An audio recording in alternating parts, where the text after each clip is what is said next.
Nigeria, a country held together by diversity, culture, religion and belief. A state in Nigeria called Niger State had a town, Mokwa. Mokwa was a town built on resilience. Nestled by the banks of the Niger River, its people had always known the moods of the water, the gentle lullabies of the river in dry seasons, the floods that came and went with the rains, sometimes washing away farms but never hope. In the year 2025, the skies had darkened early in May. It began with light showers, welcome relief after a harsh dry spell. But the rain did not stop. It poured relentlessly, like a storm with no end. The river swelled each day, eating into the banks, swallowing homes inch by inch. The people whispered prayers and warnings, elders spoke of signs they'd never seen before. Fatima, a mother of 3, stood at her window clutching her youngest son, Tunda, as the rain hammered against the tin roof. Her eyes were tired but steady. Her husband, Musa, had gone to check on their farm, and she hoped the river had not reached his fields. In the distance, the sound of rushing water grew louder. The river, once a friend, was becoming a monster. That night, the heavens opened like a broken dam. The floodwaters surged over the banks with a terrifying roar. Houses on stilts toppled, walls cracked, and the streets became rivers. Fatima grabbed Tunda and her other children, clutching them tightly as the water rushed into their home. Her mother's voice called from outside, urgency thick in every word. They fled to higher ground, the water nearly up to Fatima's waist.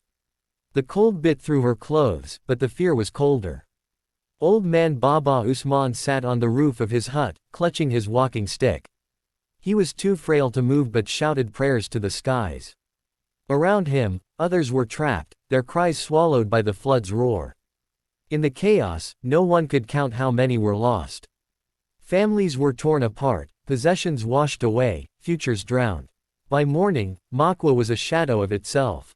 Streets were underwater, trees uprooted, and entire neighborhoods vanished beneath the brown, violent river. Survivors huddled on any patch of dry land, school rooftops, market stalls, and embankments.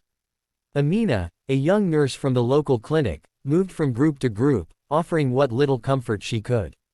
"We will survive this," she said softly, though her own hands trembled. Fatima, now holding only her children and a small bundle of belongings, wept beside her neighbors. "My husband, I don't know if he's alive," she whispered.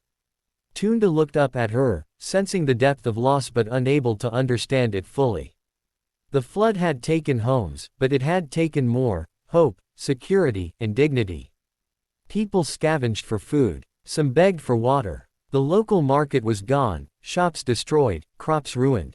Senator Sani Musa visited the town days later, his face grim but determined. He handed out bags of rice, beans, and cooking oil. Trucks from the Nigerian Red Cross arrived with tents and clean water supplies. But it was not enough. In a makeshift shelter under a torn tent, Zara, a bright-eyed girl no older than 8, shared her last biscuit with a crying baby she had never met. "We must help each other," she said simply. Amina helped the wounded and sick, treating infections from the floodwaters. "We need more medicine," she told a reporter, "and better shelters. Many are still sleeping outside in the rain." Though aid arrived, the challenges were immense. Food was scarce, diseases spread, and families remained homeless. Fatima watched her children grow weaker each day. "They need school, food, a home," she said, tears streaming. "We are alive, but we are dying."